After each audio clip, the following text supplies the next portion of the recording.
It's not what you have in mind when you think of your local GP at work. These are trainee GPs from across the 3 services in the armed forces.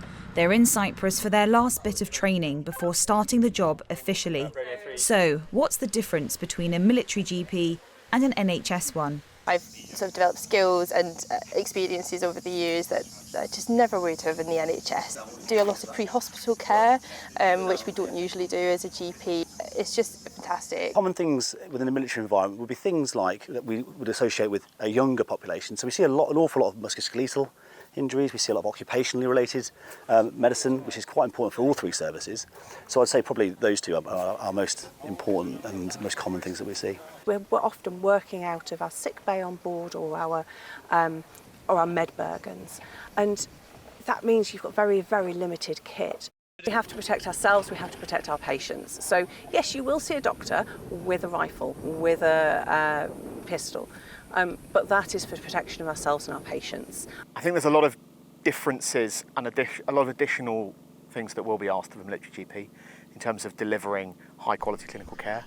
The weather, the environment, the location you're working in. It may not be a fixed facility. Often it's in a tent or in the back of a vehicle. Everything you need you've got to take with you, including things for you to exist and live yourself, so your personal equipment, and then carrying all the equipment you need to then deliver medical care. One significantly injured patient back in the UK would potentially attract 5 or 6 doctors in an A&E department or an emergency department, whereas out here it's potentially more patients than staff. Equally, at the other extreme, things that in the UK you'd be referring to hospitals to go and see specialists. You don't have that luxury necessarily here, or certainly not easily.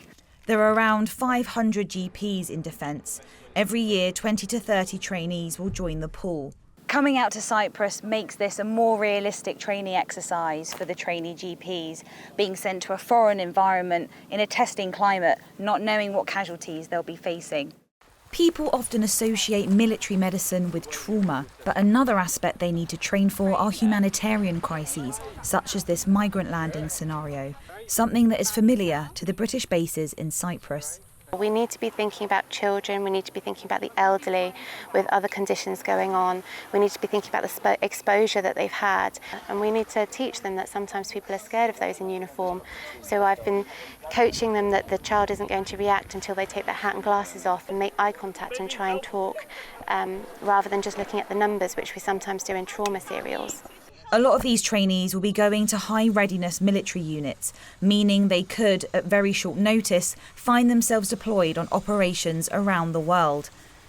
This course in Cyprus is designed to fill in the gaps between their recent training in the NHS and life as a military GP. Thinking about each of the 3 services, so during the land environment, really understanding the very different environment that our army doctors work in. So they work much further forward than we do.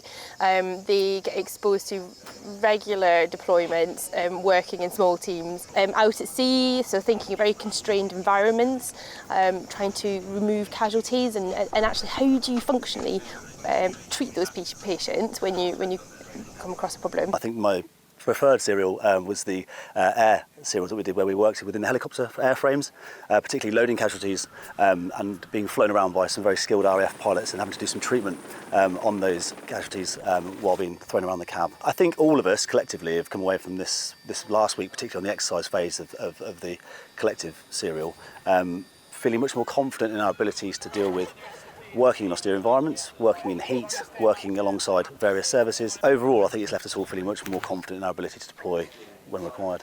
The next time the trainees will find themselves in these scenarios, it will be for real. Sophie Kakianis, Forces News, Cyprus. Thanks for watching. For more from Forces News, like and subscribe to our channel.